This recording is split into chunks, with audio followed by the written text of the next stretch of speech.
Use your mics up here. Yeah. Welcome to another episode of that 401k podcast. Ari Rosenbaum here with Dan Venturi, and we are here at Gillette Stadium, Foxborough, Massachusetts, along with Matt Chatham, three-time Super Bowl champion, Iowa grad, TV commentator, podcast, MBA, entrepreneur. Yeah, entrepreneur, running a restaurant business and all that stuff. So we had another great, event here at Gillette Stadium. As we speak, we're overlooking the field, so we had a pretty nice room. Food was always good, and we had some great presentations. We had a decent turnout, and Matt was, of course, a great guest. And Matt, I just have a question. What was that? Mo Lewis took out Lewis. Yeah. Drew Bledsoe. So the question is, started it off. That started that season, the 2001 season. Bledsoe goes out injured. Brady takes him on to the Super Bowl, and then the dynasty starts. The question then, of course, is would that team would have won with Bledsoe as a quarterback? I think historically, when I look back at it, it was Tom gave great leadership for a young guy. He stepped up incredibly well. It was a nice transition because we've been in a little bit of funk offensively. But at the end of the day, we weren't some 30-plus point offense like they are today. So I would hate to discredit the possibility of it still working with Drew, because Drew is a good quarterback himself, obviously. But Tom at that stage was many stories below where Tom today. So I think the most important part to that year's success was just that we all kind of bought in. It was a great team that didn't make a lot of mistakes and played really well situationally and played some kick-ass defense, quite frankly. And you're a huge underdogs against the Rams. Everybody forgets that. Huge, yes. It was pretty. I remember the game. It was a pretty big upset. Yeah, absolutely. So, in terms of dynasties, when you look at football dynasties, the Green Bay Packers, the Pittsburgh Steelers, the Raiders, the Niners, the even my Giants for a few years. Why has the New England Patriots, we're looking now, when I think about it, my kids are like 14 years old and 13, and, when you think about Brady's first big season, 2001, how has this team been able to withstand, obviously, in the old days, you didn't have free agency, right. And dealing with injuries and, dealing with coaching. How has this team been able to be so good for so long? Leadership. I would say the leadership has been tremendous. I think they found this just one rare human being, as far as a player, to that wanted to do this that long, and I think that's rare. I mean, obviously, Coach Belichick has been tremendous over these 2 decades, identifying people that would run his system, that he could rely upon to be his voice in the locker room, that we're going to do it his way. But it is also pretty rare to find a guy like Tom that figured his body out better than any other human I think has in this sport. To be able to do it for 20 years is just ridiculous, and it takes a bizarre drive to want to do that, right? I mean, I think, I was in my 10th training camp and I was starting to hate it. I was getting a little tired of it, to be honest with you. But Brady just has this insatiable desire, and you can look through all the Hall of Famers, all the guys that are the gold jacket dudes. A lot of them that wouldn't have wanted to play 20 years. And the fact that it's lasted so long is Bill's leadership, obviously, but also that he just found this dude that could sort of steer the ship while it was happening. And, if this had been Eli Manning, if this had been Phillip Rivers, if this had been Drew Brees, I mean, maybe he's the closest example, but most guys don't want to do this for 20 years. Tom is just, I think, the absolute ultimate competitor, so it's a nice marriage. So the restaurant business, how did you get into that? Wife and I always kind of consider ourselves foodies, which I don't know what that means. Maybe it sounds a little pretentious, but I guess we like food. Yeah, we like food, but we also like to different kinds of food. Yeah, we like to sort of dabble, and try to figure out different ethnic stuff that's not our own, and try to sort of blend things. And we got into crepes, and I'm a big ski culture guy. I had a place in Keystone, and I was just there. Yeah. Oh yeah. Oh really? Yeah, for okay. a conference. Okay. Beautiful. So that's gorgeous. Yeah. Yeah. Matrix has their annual conference, so you're there in August. Yeah. So I was, so if you hang out in certain places, stuff like that pops up more often, I guess, and kind of fell in love with it. And obviously, I had a background in pre-law. I thought I was going to be an attorney. But when I got done playing all those years, it was like, okay, I don't have a background in business, so I'm going to go start something. I need to get sort of better foundation in just finance and operations and marketing and the basics that I didn't have at the time. So that was the general thought. And did you learn anything in football, playing that like helped you in your business? Like, any type of experiences or Right. your characteristics, anything that you kind of took from, football and brought it to the restaurant business? Yeah, well, so I would say, ours is a crepe franchise, and the idea is it's sort of a fast serve item for something that's usually not done fast. So a lot of the idea behind this is process and having to sort of improve upon something that there was a crepe franchise in Florida that was about a 10 or 15 unit kind of place. There's a few in California. There's some DC area, Maryland type stuff where there's, they're spotted all over the country, but generally crepes have been carts. Crepes had been popping up in casinos. Most crepe restaurants are more French sit-down, presentation kind of thing. How could you take something that was street food in a lot of other countries? Vietnam, it's a crepe is not called a crepe, but it's street food. So the part from football is just sort of trying to understand how to sort of streamline an operation. If I'm going to go into this, and that's really what had won me. I won this business plan competition when I was at Babson.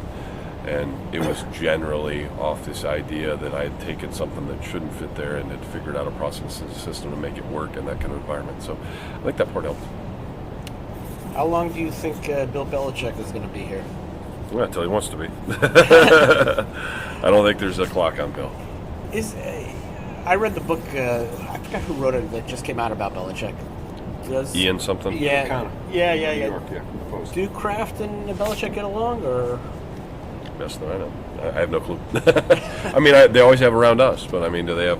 How is their personal relationship? Because I would the have no book way of says knowing. they don't talk to each other, and there was a Yeah. joke in there where Kraft is asked when you're going to fire him, and he said something like when they go 8-8. Yeah, the author there doesn't have a relationship with either of the two people in the story, so not a great source. It would be hard to believe that a guy who's running your football team and you own the team and you don't talk to him. Yeah, it's fiction. Right, that's why it's. What were you telling me earlier about? What the Boston bombing? You Yeah. were there. Yeah, so that's again with my buddy Joe Andruzzi. We were there for at the Forum. Forum's a restaurant there with the second site bomb, and we were having his party. We were hosting a lot of runners for the charity, and the second bomb went off about, I don't know, inside 15 feet from me there, my wife, and all of us were kind of, just shattered with glass and stuff, but far enough away to where the people that passed were, right in front of us kind of thing. But,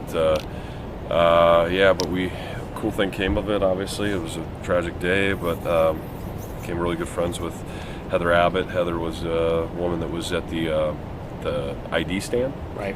at the front there. She was the only one who was actually blown into the building. Most of the other casualties were out on the street, and Right. most of the mayhem you saw there was out on the street there. But Heather was blown into the building, and when my wife was standing next to me, and there was a woman crawling on her knees because unfortunately her lower leg had been blown. So she was kind of begging for help, and I was out front trying to help, and my wife screamed at me to come back in and said someone else needed help, and I'm I had little marital tiff going, no, what are you talking about? Why come back in? All the people really need help are out here, and looked down, and Heather was there, and she had really high leather boots on that day, like the knee-high kind of thing, and the leather kind of helped keep it on a little bit, but she needed to be carried out, so I picked her up to take her out, and it doesn't really come through in the movie. There's some problems with the movies, but we'll leave it at that. But well, they when they make a movie, it's dramatic effect, and then they take characters and they put them together, and So the scene where Mark Wahlberg comes back into Forum and does the shot and that whole thing. I mean, that's where I was. And so as we were making the ones back and forth, I mean, clearly there's nobody in there doing that. But what would have been a big issue is it bottlenecked. So all the traffic from the street, it was trying to get to that back alley.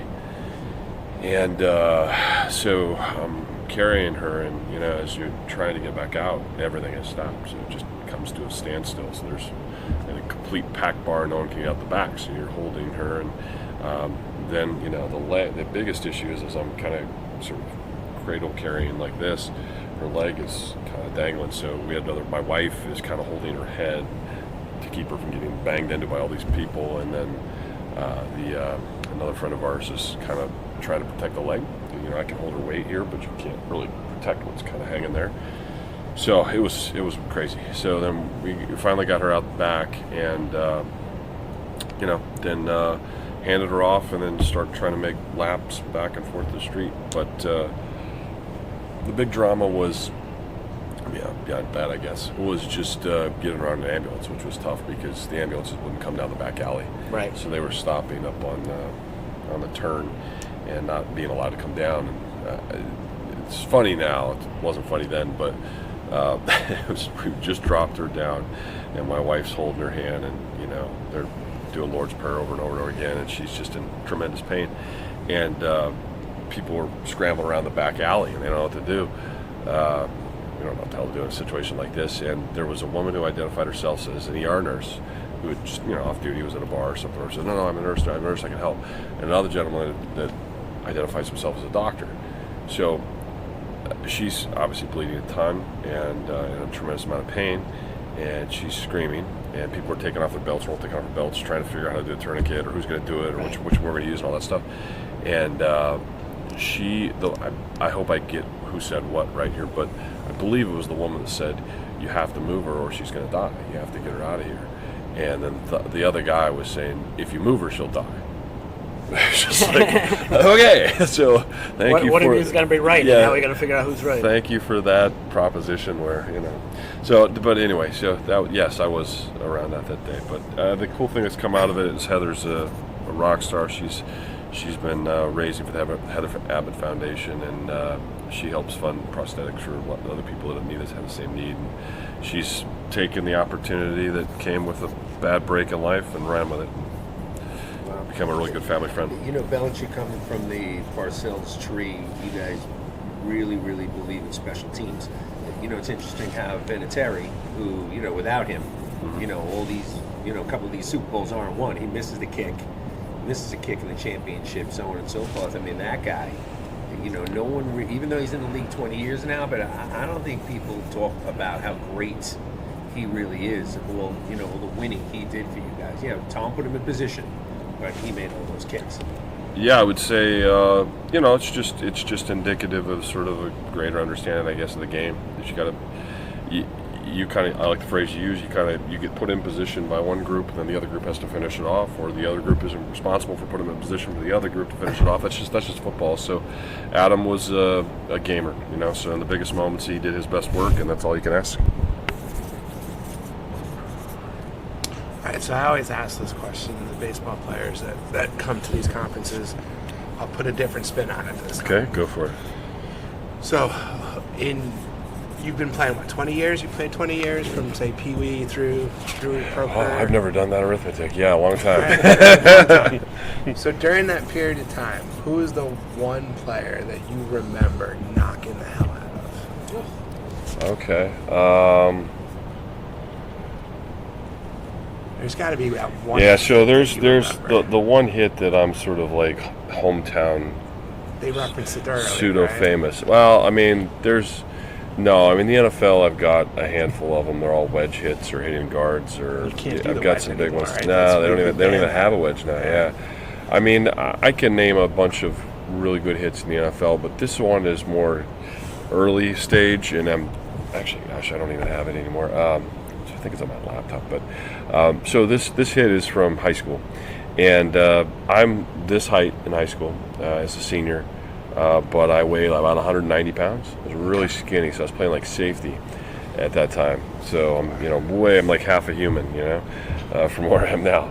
But I was as the punt returner. I'm back, 35 yards or whatever it is in high school. And they attempted a punt fake. So this is against South Sioux City, Iowa. I'm in Sioux City, Iowa. And on the fake, they just leaked the tight end out of the line. He's going to turn and look back. As the returner they floated it up to him in the middle, and I was a returner. I got that full 35-yard run at it. So he caught it, turned, and he went parallel, and yeah, I kind of stood and danced over him and all that. And this is obviously before knowing about all the concussion stuff and all that, but he was gone, like gone. And ambulance on the field and all that kind of stuff. So, not dead, gone. I just mean he was out. But one of the crazy things happened was, this is pre-social media. So, because this has been early NFL days, early 2000s sometime. I got a phone call from a number, I believe it was 402. I hope I got that right, but it was an area code thing from that town, from that area, Nebraska, which I would have known no one else. And the person picked up the phone and didn't identify themselves and says, "I still haven't forgot what you did to me." So, it's just something that whenever I go home, it's, oh yeah, you're playing the NFL and you get the Super Bowls and all that, but you remember that hit against South Sioux, and it's funny like that. Any concussions in the NFL and in football? Yeah, of course, lots. You worry about that because of what we're finally learning about CTE and. I mean, let's put it this way: I don't. I'll deal with it when it happens. I mean, I think at this point, what can you possibly do? So the one thing that always kind of sticks with me on that is, I think the best thing to come of it has just been the education of what to do in the event it happens. Prevention's virtually impossible. So it's more the return to play stuff, which has been huge. The idea that it's not just, hey, rub dirt on your forehead or whatever, get back out there. I mean, that's completely gone. So I think it's going to happen. And when it does, it's allowing the brain to recede. You don't want to go back out and sort of exacerbate things. So that's probably the best thing that's come from it. Certainly we didn't live in that world, but I don't know. I have been symptom free, so it's hard for me to talk about it and say, no, I'll experience it when I experience it, I guess, if that's the case. But one thing to always remember is football did not just start, in the 70s. I've been playing football forever, and this incident rate seems still, the incident rates thing is still pretty minute. I mean, if we had guys, had those horrible stories of eating dog food and, committing suicides and shotguns in mouth and things like that. I mean, those are terrible, terrible, crazy things. But for whatever reason, it's still happening at a pretty tiny percentage. So, based on what we now know, is that there's going to be CTE in most of these brains, one way or the other, and there's a lot of people that had lived through those eras that didn't have those issues. So maybe, hopefully, I fall into that category. And if that's the case, then we need to continue to learn about the CTE because it doesn't cause that sort of spasm that it has in some cases. We want to know that as much as we want to know the other stuff. You brought up speaking before about Bill Walsh, the brilliance of Bill and Joe. Yep. And that, if you look at Bill Walsh's coaching staffs, and most of them, a good amount of them went on to be great coaches. For some reason, it seems like nobody from the Belichick tree has gone on to do anything. Oh, Brian in Belichick. Houston. Again, like I said, well, no one from the Belichick tree has done anything. How do you define the Belichick tree, though? The Cleveland Brown coaching staff has some of the greatest coaches. Like Saban was on that, Barron was on that staff. Yeah. Like how do we define the Belichick coaching tree? Right? Well, it's part of it. So what helps prop up that Walsh point? One of them is Holmgren, who got Brett Favre. Romeo Crennel didn't get Brett Favre in his prime. Eric Mangini didn't get. Isn't Dennis Green in that as well? I believe Randy Moss and Dante Culpepper. Was a Walsh guy. Is he a Walsh guy? Yeah, Randall. I mean, the point of this is all the context matters. It's not, if you put any coach, if you put several of the guys that got opportunities initially, I think Romeo's one of our examples. I think Romeo's an excellent coach. He went into a terrible situation in Cleveland. And we've seen no one can succeed in that. And you look at the personnel, write it down on a piece of paper we had, what more would have been expected? And I think if you look at those situations, the ones that excelled in the Walsh examples, they had a quarterback. That's a big part of it. And then also organizational control. If we're just talking coaches who don't mesh with the GM, or the GM wasn't great at their job, I mean, the reason that's usually a constant that was there with those situations that are cited as successes.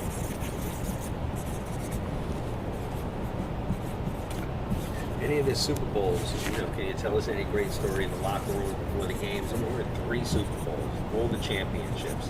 I mean, any really cool stories happen? The pregame stuff to me would be boring, but the postgame stuff is pretty cool. Like the first one is such a, you're not like, we certainly didn't start that season thinking we might win that one. And you're, at the Fairmont in New Orleans, gorgeous old hotel down the street from the casino, just debutante, this and that, like everything around you is just like a fairy tale. Like it's just weird. And Snoop is performing in this ballroom at the Fairmont, and you're a young kid who grew up in the 90s, and it was just like we're the ones who just won, but it's kind of, you're the starry eye, like what just happened. And my parents are from Iowa, but they live at South Dakota now. My dad was a really early IT guy. He worked at Gateway Computers as like an early 30 badge number guy. Cow, right? The cow boxes. boxes, Yeah, exactly.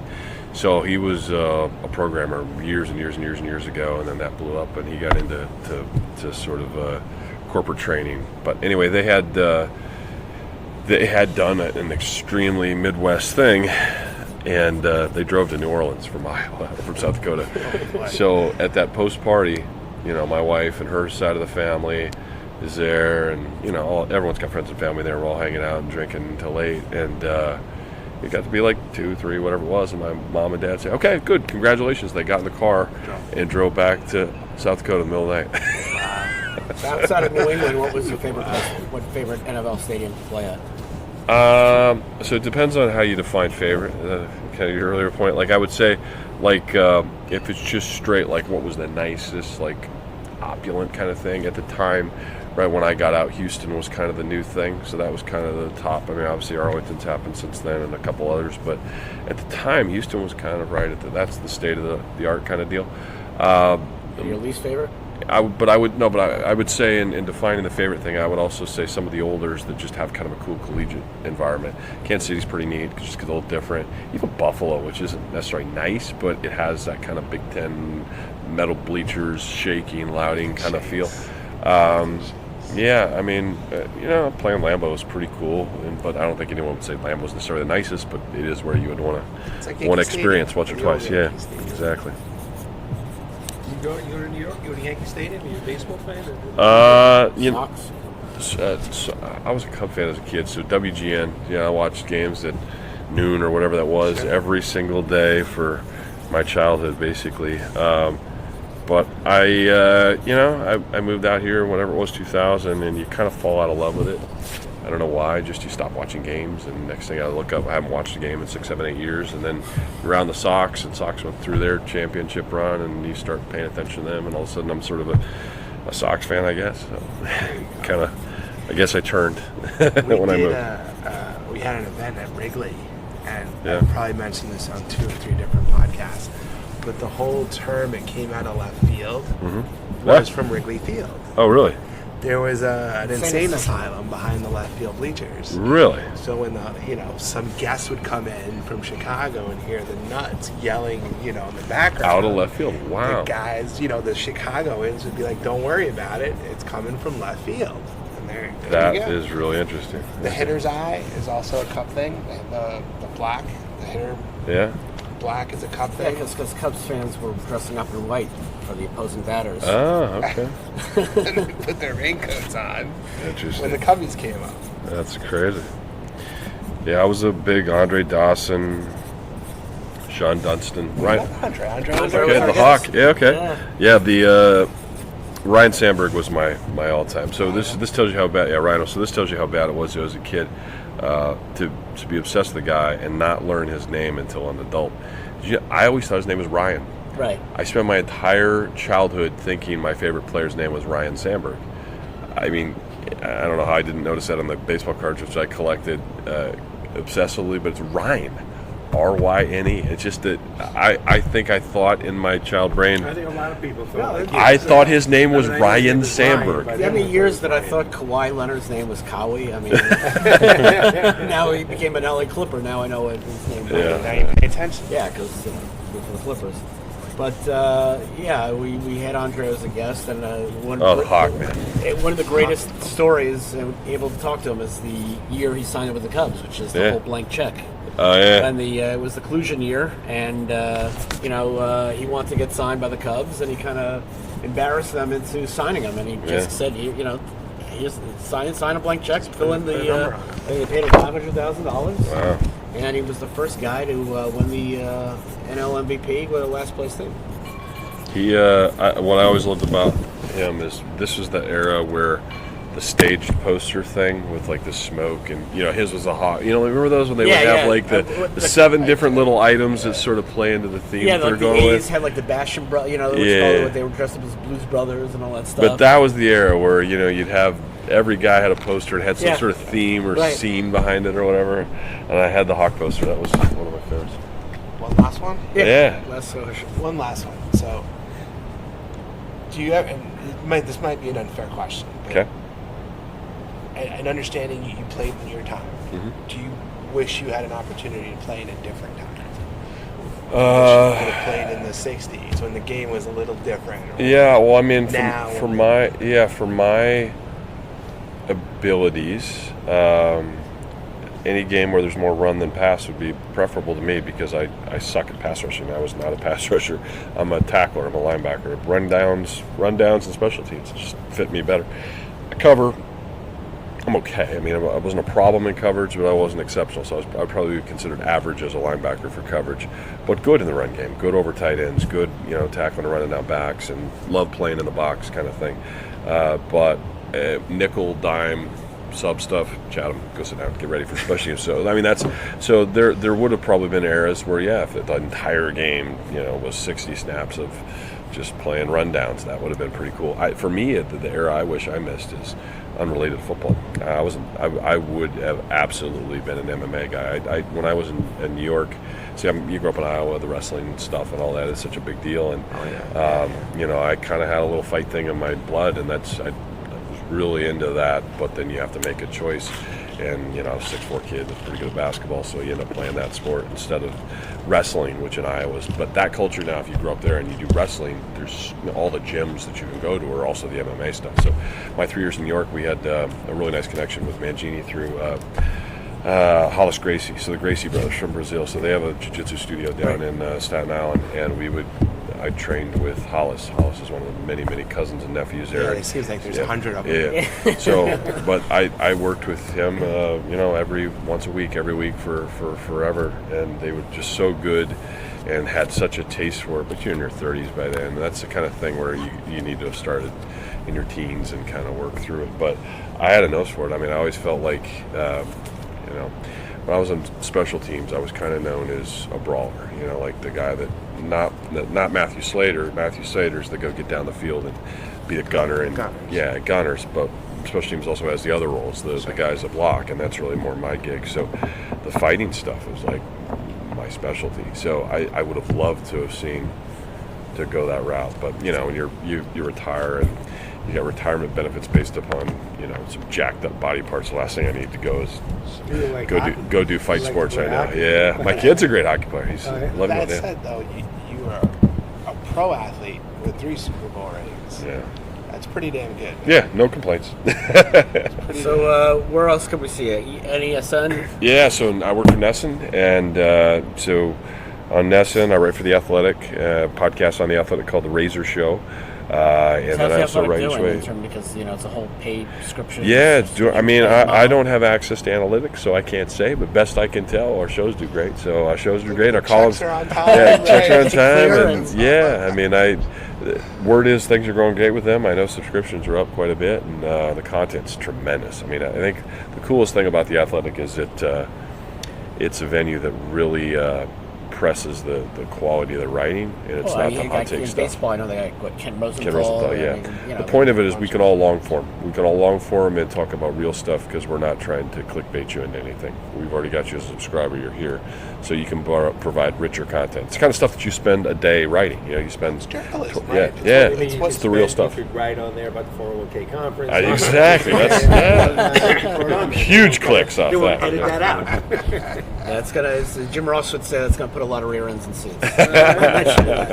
Okay, so Matt, thank you so much. My pleasure. Thanks for having me on, guys. We'll same podcast, same iTunes channel. We'll see you next week, guys. Take care. Bye.